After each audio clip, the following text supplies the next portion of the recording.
On a trabajado aussi dos expresiones. Hemos trabajado también dos expresiones. Avoir besoin de y avoir envie de. Avoir besoin de significa literalmente necesitar. ¿D'accord? On va utiliser cette expression pour parler de la necesidad de quelque chose. Como he dicho antes, se utilizará para hablar de la necesidad de algo. Quelle va être la structure? Avoir besoin de et suivi d'un nom et avoir besoin de suivi d'un infinitif.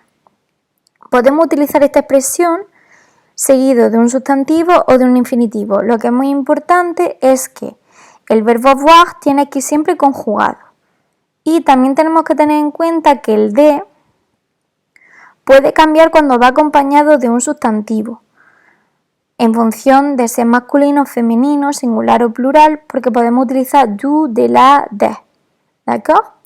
On va voir des exemples. J'ai besoin de continuer.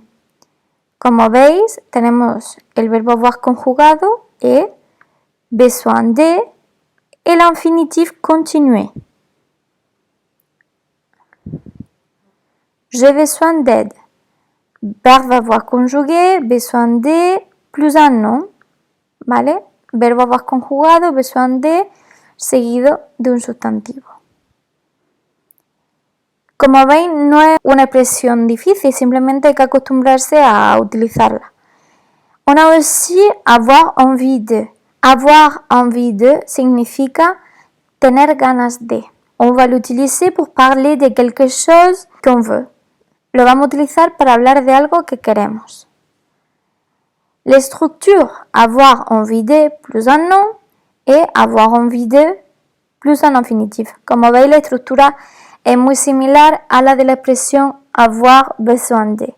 En este caso, como también hemos dicho antes, el verbo avoir tiene que ir siempre conjugado y hay que tener en cuenta que ese de puede cambiar en función del sustantivo, si es masculino, femenino, singular o plural, podemos llegar a utilizar du, de, la et de. Con los infinitivos solamente podemos utilizar de. On va voir des exemples. J'ai envie d'aller au cinéma. Avoir envie de plus infinitif. Verbo avoir conjugado et envie de seguido del infinitivo del verbo aller. Un autre exemple, j'ai envie d'une glace. Verbo avoir conjugado, envie de, en este caso como estoy dando también la cantidad, une, glace, sustantivo. Si yo hablase en general sin dar una cantidad, yo puedo decir j'ai envie de la glace, tengo ganas de helado, ¿vale? Para hablar en general. Bon, voilà, c'est pas difficile en fait.